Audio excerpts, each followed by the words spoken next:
Oke, bismillahirrahmanirrahim. Assalamualaikum warahmatullahi wabarakatuh. Perkenalkan nama saya Ajri Andi Kurniawan. Saya berasal dari Ketapang dan saya eh, di perguruan tinggi Universitas Muhammadiyah Fakultas Teknik, terutama di Prodi Informatika angkatan 2019.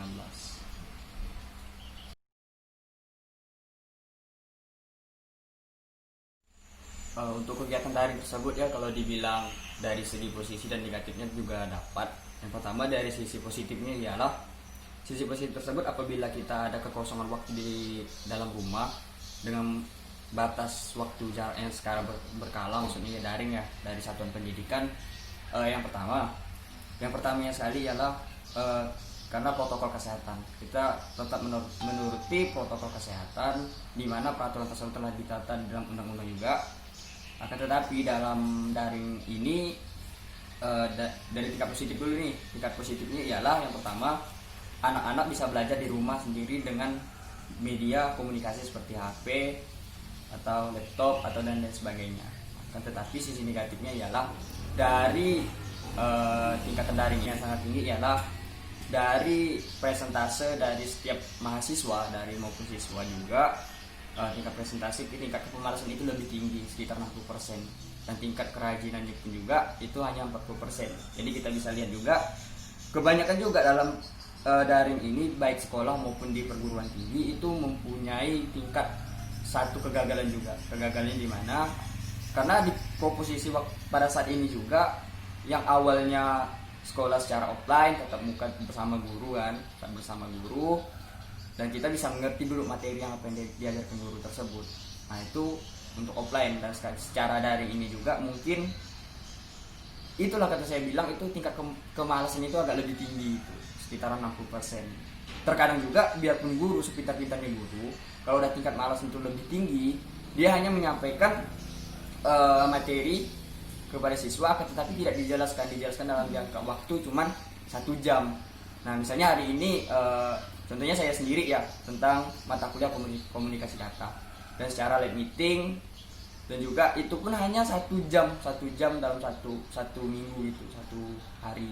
Setelah itu ganti materi yang lain lagi, dan minggu keduanya, hari keduanya lagi. Nah itu bisa membuat bingung apabila dia menghadapi situasi seperti ujian juga, dia nggak bisa menjawab gimana, karena mereka pasti akan bilang kayak gini, gimana menjawab soal ini sedangkan ini nggak pernah dijelasin.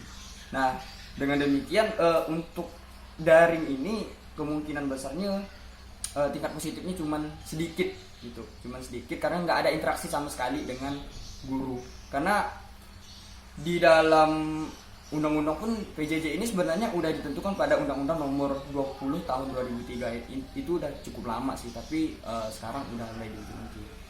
Dan untuk pandemi COVID ya, kalau nggak salah itu dari awal 2019 di Wuhan kota. Akhir 2019. Di akhir 2019 kalau nggak salah ya. Di akhir 2019 lanjut ke 2020. Nah masalah pembelajaran jarak jauh ini juga awalnya itu ada kabar gembiranya gitu. Kita bisa kumpul bareng sama keluarga kan, karena waktu itu kan liburnya cuma 1 bulan. Tahu-tahunya sampai sekarang pun kita masih melakukan perkuliahan daring. Baik. Jadi dan dari sistem pemerintah juga memberikan harapan, kita akan tetap muka, dan siswa yang ingin sekolah tatap muka misalnya ya, alhamdulillah kita bulan Juni ini tatap muka. Pas di tanggal yang udah ditentukan, akan tetapi tatap muka itu dibatalkan sampai 3 kali kalau nggak salah. Ini 3 kali, ini udah keempatnya kalau nggak salah, itu udah ada harapan. Akan tetapi salah satu kasus yang udah saya lihat ini di seluruh Kalimantan ya, nggak seluruh Kalimantan tapi seluruh Indonesia. Dan si Bapak Nadiem Makarim pun mengatakan kita boleh tatap muka secara offline hanya zona kuning katanya. Oke, zona kuning kita melakukan sebenarnya ya, kita melakukan satuan pendidikan secara tatap muka, tetapi harapan itu tuh terus ada gitu. Mengapa kita melakukan kenapa kita dari kemarin itu dikasih ambang-ambang, misalnya dikasih harapan kita melakukan tatap muka, tapi sampai sekarang enggak. Alasannya protokol kesehatan. Nah yang jadi permasalahan di tahun 2020 ya, di awal kalau salah di bulan Februari itu udah ada permasalahan gitu. Kata dia tempat-tempat dilarang untuk adanya keramaian. Nah, sedangkan di dalam satuan pendidikan maupun SD, SMP, SMA sampai ke perguruan tinggi mungkin tingkat tingkat ramainya seseorang mungkin hanya sedikit gitu, hanya sedikit cuma 30%. Sedangkan kasus yang kita lihat sekarang banyak tempat-tempat wisata, tempat-tempat untuk nyantai dan pasar itu dibuka itu dalam kurun waktu dekat. Kalau nggak salah itu di bulan Februari, kalau nggak salah kasus itu di bulan Februari itu sudah jadi permasalahan dan adanya terjadi pro dan kontra. Nah, itu masalah itu sudah selesai. Lanjut lagi di bulan April juga. Nah, kasus itu diangkat lagi, dibukanya kayak bioskop dan tempat-tempat yang lain. Kok sampai sekarang satuan pendidikan ini belum dibuka gitu kan? Itu menjadi tanda pertanyaan bagi pemerintah. Dan kemarin juga dari Satuan Pendidikan Perguruan Tinggi seluruh Indonesia bahkan membahas tentang satuan pendidikan ini, kok sampai sekarang itu belum dibuka itu. Apa maksudnya gitu kan? Apa maksudnya? Jadi kan perannya seorang mahasiswa kan, kalau peran mahasiswa ini adalah sebagai lidah rakyat dan mungkin dia bisa mengkaji semua permasalahan yang ada di Indonesia, salah satunya ini. Dan pada intinya di sikap positif di PJJ ini sangat minus sekali ya, karena dianggap gitu 100% enggak juga, cuma 50%, karena di situ juga enggak ada apa ya, enggak ada sikap positifnya cuma sedikit. Itu aja sih.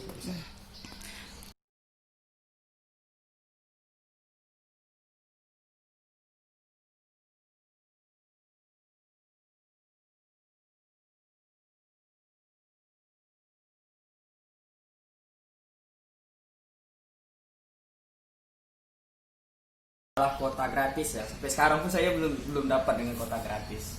Karena gimana ya, kalau di dalam permasalahan yang ada di teknik informatika ya, kalau di salah satu di kampus saya itu ada mengonfirmasi tentang kuota gratis, Jadi kalau masalah kuota gratis ini nggak mungkin bisa dicapai untuk semua orang gitu. Bahkan dalam kuota gratis ini pun saya sendiri pun tidak pernah gitu. Kenapa? Kebanyakan di tahun sekarang ya, di tahun 2020 sampai 2021 sekarang ini kebanyakan itu terjadinya penipuan di dalam kuota gratis. Salah satunya teman saya juga pernah ketipu tentang kuota gratis dengan yang jumlah kuotanya yang wow gitu kan, yang bombastis lah pokoknya ya, sampai 70 giga, 50 giga kan. Dan mereka itu ikut dengan mengambil tata cara untuk mengambil kuota gratis, akan tetapi ada unsur penipuan. Itu kesempatan seseorang untuk menggali data kita untuk dimasukkan dalam data pribadinya. Permasalahan itu disebut dengan nama hacker sama phishing. Nah, itu sering terjadi di dunia komunikasi. Dan juga untuk masalah di kampus ya, masalah di kampus itu ada kasus juga tentang kuota gratis ini sampai 50 giga di dalam satu mahasiswa, maksudnya itu di salah satu yang di kampus saya sendiri. Dari 50 gigabyte dari kuota yang dibagikan cuman 10 giga yang bisa digunakan. Setelah itu 40 giganya tidak bisa digunakan. Jadi arahnya kuota ini gimana? Nggak ada habis-habisnya tentang permasalahan kuota ini. Biarpun kita mempunyai kuota banyak, akan tetapi itu yang udah saya bilang beberapa yang sebelumnya kan, udah saya bilang biarpun kita punya kuota banyak, akan tetapi sistem pelajarannya kayak gini, mungkin kemungkinan besar tingkat kemalasannya lebih tinggi tuh, sampai 60% kan cukup merasakan juga. Karena gini, kebanyakan orang Indonesia itu jarang untuk membaca kan, tetapi mendengarkan, dia lebih suka mendengarkan daripada membaca. Karena di dunia pun Indonesia dicap juga sebagai orang yang malas dalam membaca. Jadi apa gunanya kalau misalnya kita punya kuota banyak tetapi belajarnya pun jarang itu.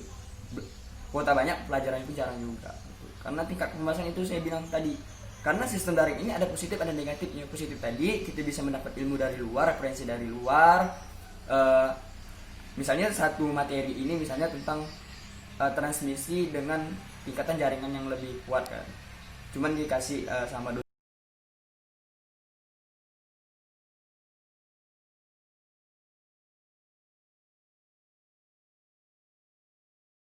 Oke, dari pertanyaan kakak tadi itu apa harapan serta rencana pada 2021? Ya, harapan kita semua di sini ya, harapan dari seluruh mahasiswa seluruh Indonesia sampai ke siswa juga SD, SMP, SMA berharap kita melakukan pembelajaran secara tatap muka kan. Itu emang udah diharapkan dari awal 2020 pun emang udah berharap kita bisa tatap muka karena mudah-mudahan pelajaran ini itu bisa dipahami. Tetapi kita malahan kita yang diberi harapan palsu. Harapan palsunya kayak gimana? Oh, kita bakal melakukan tatap muka nih pada tanggal segini segini sini. Pas waktu tanggal segitu kita diundur lagi. Nah, semangat untuk belajar tuh udah ada lagi. Itu yang pertama sampai 3 kali, dan kalau nggak salah tahun ini kalau nggak salah itu udah keempat kalinya. Udah keempat kalinya kita melakukan pemantauan dari siswa dan mahasiswa. Kita lakukan untuk ini ya, untuk PJJ ini cepat berakhir.